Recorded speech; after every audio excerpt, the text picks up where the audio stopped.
In this video, we are going to be taking our fanny pack here and we're going to pin our back panel in place and get it all ready for our final few seams and serging.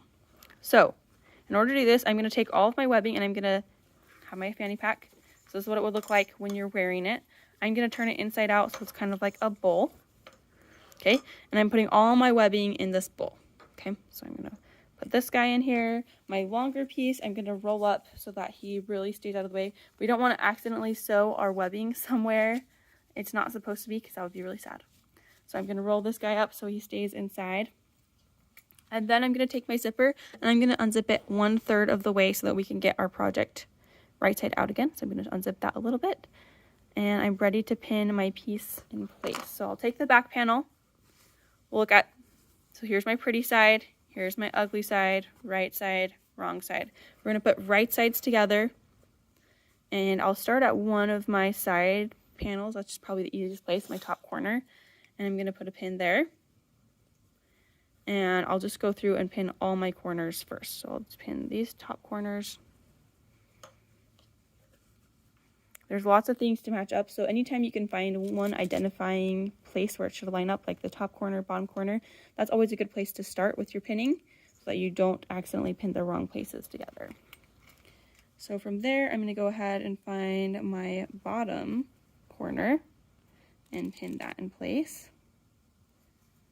And I'll go to the other side and find the bottom corner and pin it in place. And by finding these identifying places that it should line up, it'll make it a lot easier for me. Now I'm just going to go ahead and do these smaller corners on the top, line those up. I want to make sure to line up my raw edges really good wherever I'm pinning, and I'll go ahead and pin in between here. Lining up the raw edges, sometimes it doesn't naturally line up and you have to use your fingers to slide it over. So I'm actually manually pushing that over. It's just not going to naturally do it on its own, and that's why I need to force it. I'm going to keep pinning. We're going to use lots of pins here. I'll go ahead and do the other side again. Once I get the side pieces pinned in place, I'm going to do my top and bottom pieces.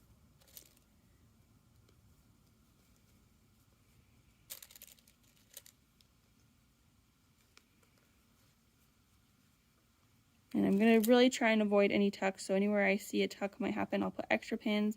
I can repin something if I feel like I need to do a better job. Like right here, I have a little bubble. So maybe I repin my corner a little bit better. And that makes the bubble go away. After pinning my sides, I can do my top and bottom. And again, it always helps if you find somewhere to identify. So I'm going to start here in the middle.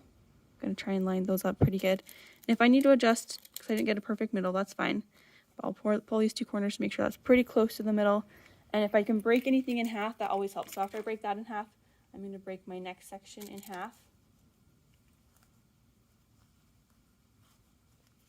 And double check, maybe I'm a little off there. You can see a big bubble on one side, so I'll just adjust it a little bit more to the other side until it evens out. And I'll just keep breaking what I have in half. That way I don't end up with one big bubble at the end.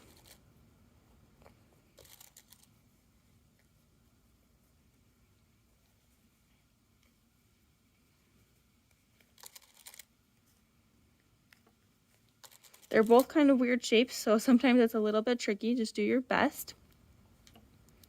And then I'll pin this guy in place here.